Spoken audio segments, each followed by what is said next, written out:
네, 안녕하세요. 박찬웅의 부동산쇼 부자남 박찬웅입니다. 정부가 곧 발표할 2026년 경제성장 전략 내용에 양도세 중과 유예 기간이 빠지면서 4년 만에 양도세 중과가 부활될 거다라는 한 언론기사 내용이 있었습니다. 재정경제부는 바로 입장 발표했는데요. 자세한 내용 알아보겠습니다.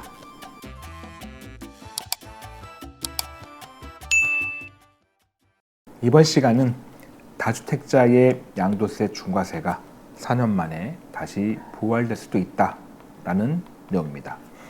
이건 이제 한 언론 기사의 기사 내용인데요. 이 기사에 따르면 정부가 곧 발표할 올해죠. 2026년 경제성장 전략.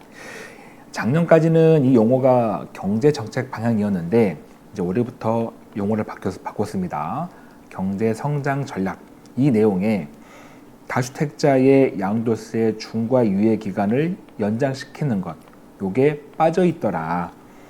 현재까지 기준은 2026년 5월 9일까지 주택을 판다면 다주택자이면서 파는 집이 조정 대상 지역에 위치하고 있더라도 양도세가 중과되지 않고 일반 과세로 낼 수 있어.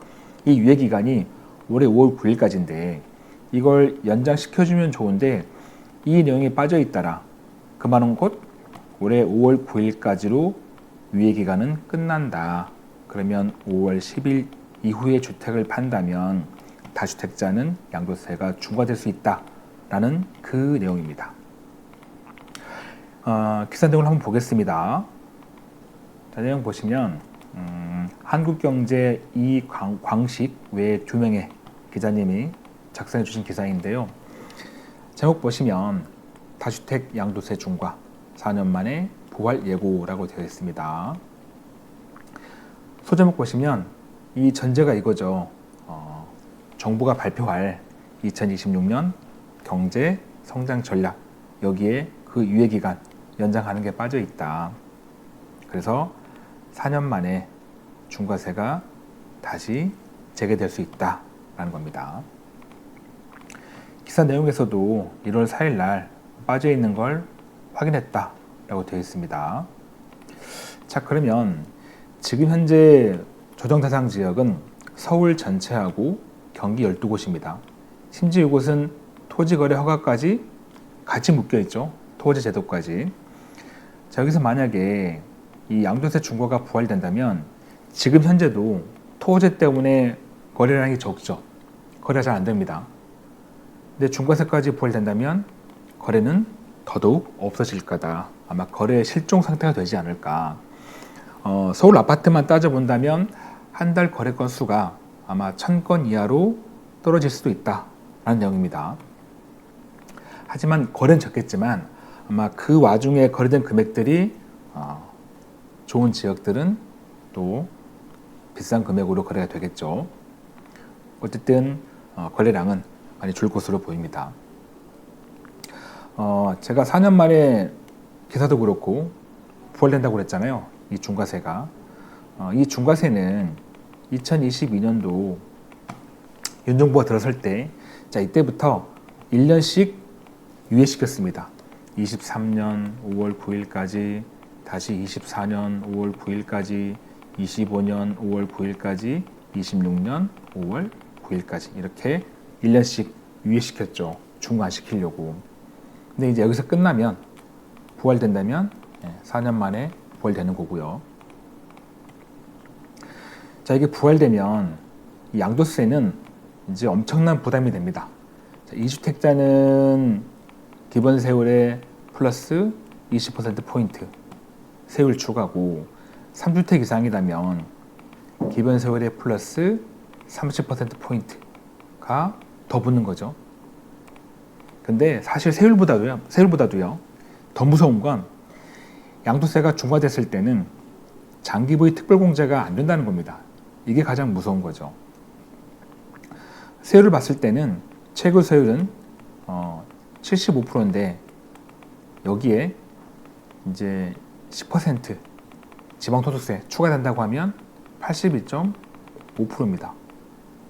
어마어마합니다. 제가 뒤이어서 한번 보여드릴 텐데 만약에 양도차익이 10억이라면 3주택 이상인 경우는 낼 세금이 7억이 넘어요. 예, 어마어마한 세금입니다. 자, 그러면 이렇게 중과세가 시행된다면 다주택자는 어떤 액션을 취할 거냐? 밑에 기사에 나와 있는데요. 집을 급하게 내놓거나 금매로 팔거나 아니면 증여하거나 아니면 버티거나 셋 중 하나겠죠. 네. 이건 당연한 얘기고요. 근데 제가 이 기사에서 조금 말씀드리고 싶은 거는 이 정부 고위 관계자는 유예가 종료되는 5월까지 시장 상황을 보면서 천천히 연장 여부를 판단해도 늦지 않다. 왜? 이미 이 양도세 중과 유예 이 조치는 올해 5월 9일까지로 예고돼 있죠. 예. 이때까지 하기로 했으니까 그걸 굳이 지금 빠르게 결정할 게 아니라 그냥 천천히 기다렸다가 늦지막히 연장할지 말지 결정해도 늦지 않다라는 건데, 사실 우리 국민들 입장에서는 빨리 답을 주길 바라죠. 예. 지금 만약에 집을 여러 개 가지고 있는 분들, 이거를 가지고 가기도 괜찮을 것 같은데 가지고 가기에는 보유세 부담이 조금 생길 것 같고 팔기 조금 아깝고 애매한 것들이 있어요. 저는 그때 빨리 답을 주면 빨리 팔거나 할 텐데 이게 좀 어중간한 상태에서는 답이 빨리 나오길 바라는데, 참 우리 국민들의 생각과 다르게 고위 관계자분들은 느긋하게 결정할 것 같습니다.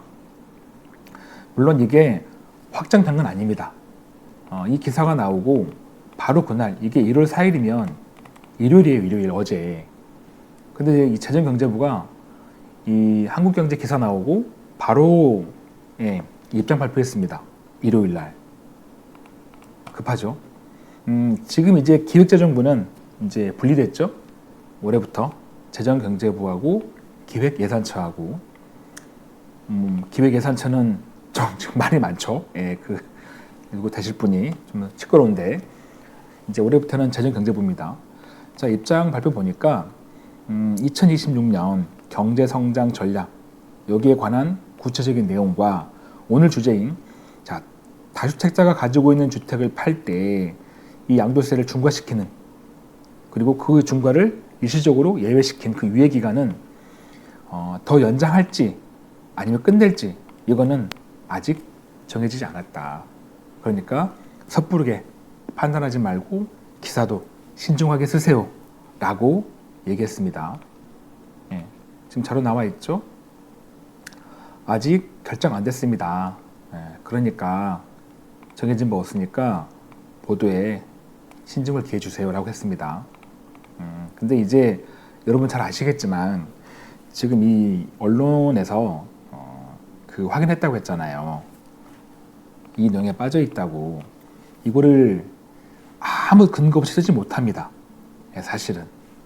그래서 물론 이제 아직까지 발표한 게 아니니까 기다려 봐야겠지만 조금은 확률이 떨어지지 않을까.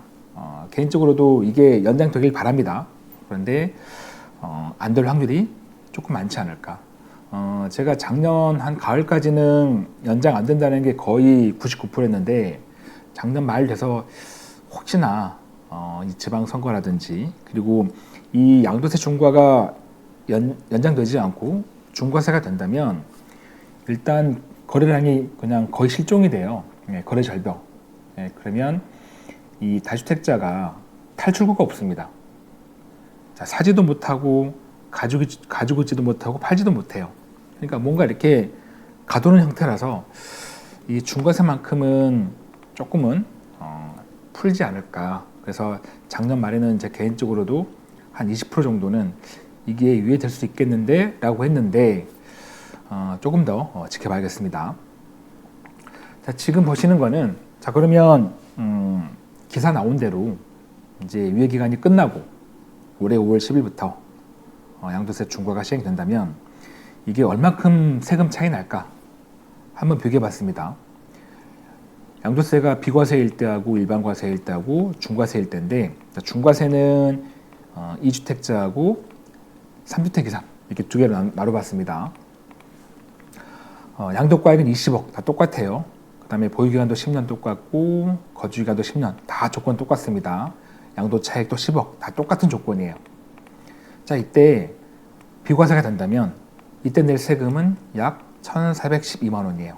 그런데 일반 과세가 되면 세금은 내지만 중과되지 않을 때 그때는 약 3억 2,891만 원. 그런데 자, 여기서 이제 중과세가 되면 세금은 엄청나게 불어납니다. 2주택자, 집이 2개이신 분이 그중 하나 파는 거예요. 중과세로. 그러면 양도세가 약 6억 4,076만 원입니다. 만약 3주택 이상이다. 예, 이때 양도세는 중과세니까 약 7억 5,048만 원입니다. 이 비과세일 때보다 3주택 이상이면 여기 한 3배 돼요. 예, 어마어마한 세금입니다. 물론 참고하실 거는 이 양도세 계산할 때 필요 경비는 제가 영어로 했습니다. 영원으로 했고 이 양도세에다가 지방소득세 10% 붙는 거 이거 포함한 금액입니다. 예. 앞서 말씀드렸지만 이렇게 비과세일 때 1,400만 원 굳이 비과세가 아니더라도 일반 과세만 따져도 3억 2천이 7억 5천이 돼요. 2배가 넘습니다. 더 쉽게 말하면 내가 10억 남겼는데 10억에 사가지고 20억에 팔았는데 내일 세금이 7억 5천이에요. 내 손에 쥐어지는 건 2억 5천입니다. 이게 말이 안 되죠. 지금 못 팔아요 이러면. 누가 팔겠습니까 이거를. 자, 이렇게 무서운 이유는 앞서 말씀드린 대로 장특공 이게 없기 때문이에요. 장특공이 안 되니까. 단순하게 플러스 뭐 20% 포인트 플러스 30% 포인트 더 붙는 거 이게 무서운 게 아니고 장특공 안 해주는 거 이게 무서운 거죠. 자, 그래서 여러분들 집 하실 때는 특히 이제 비과세 같은 경우에 최근에 잘 아시겠지만 세법이 복잡합니다. 그래서 나 양도세 비과세야 라고 판단하고 팔았는데 비과세가 아닐 때가 있습니다. 네, 집이 2개든 3개든 아닐 때가 있어요. 이때 이제 폭탄 맞는 거죠. 그래서 꼭 집 하실 때는 특히 비과세의 경우는 정말 비과세가 맞는지 확인하셔야 돼요. 최소 세 분의 세무사님 의견을 참고해야 됩니다. 한 분 말고 이게 복잡한 경우는 이게 의견이 다를 때가 있거든요. 그래서 만약에 이 세 분이 똑같이 비과세다 그러면 비과세인 거죠. 그런데 어느 한 분이라도 아니다 라고 하면 그때는 이제 국세청이나 기재부에 이제 기재부가 아니죠. 재정경제부 여기에 질의하셔가지고 답을 구하셔야 돼요. 그래야 안전합니다. 이게 비과세인 줄 알고 팔았는데 이게 중과 대상이면 이 1,400이 7억 5천이 돼요. 이것만 나오는 게 아니고 가산세가 붙죠.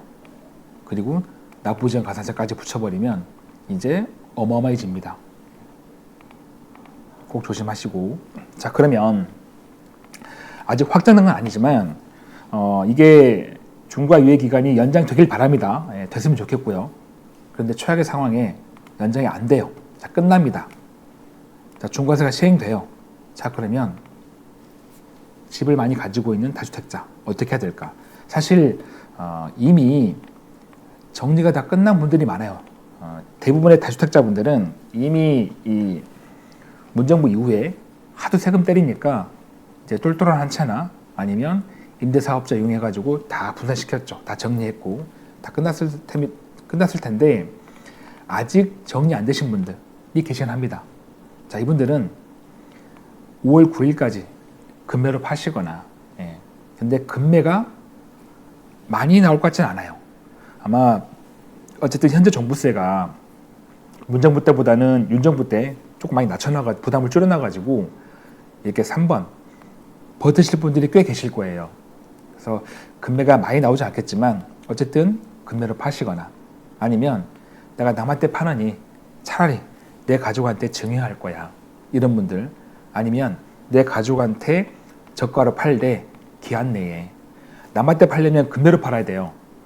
네, 그런데 내 가족한테는 저가 양도 이렇게 팔거나, 아니면 나 그냥 버틸 거야. 내가 과거에 보니까 버티면 결국 오르더라. 예, 버틴 사람이 돈 벌더라 해서 나는 버틸 거야. 물론 버틸 때는 항상 고민하실 게 보유세입니다. 보유세 중에서도 종부세, 이건 항상 고민하셔야죠.